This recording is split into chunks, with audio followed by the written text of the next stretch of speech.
remember coming to my aunt one time when I was a young kid, and I was telling her about how upset I was, that how whether I was at school or I was at home or wherever I was, I always got in trouble.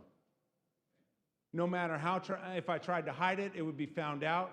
No matter if me and 10 other people were doing it, they would get away with it, and I would always get caught.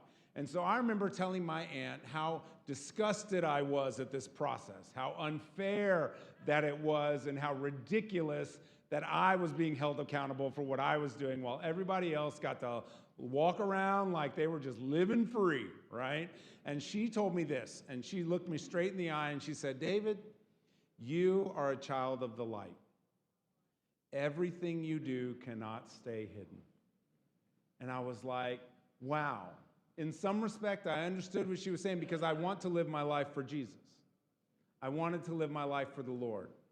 I wanted to do that, but I also wanted to do what I wanted to do, right?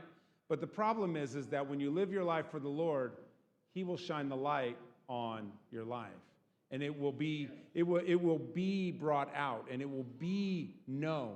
And so she wanted to let me know very early on that my problem was not with everybody else. My problem was not with the unfairness of the world. That the law of God was actually about exposure. And that because I gave my life to Jesus, then everything that I was doing would be exposed. Right? And now, you can either run from that or you can embrace it, right? I think I chose to embrace it. I chose to be like, oh, this is understanding. Because honestly, there's something freeing about not having to hide anything. You might as well be honest. You might as well say the thing. You might as well be true about what there's a freeing aspect to it, right?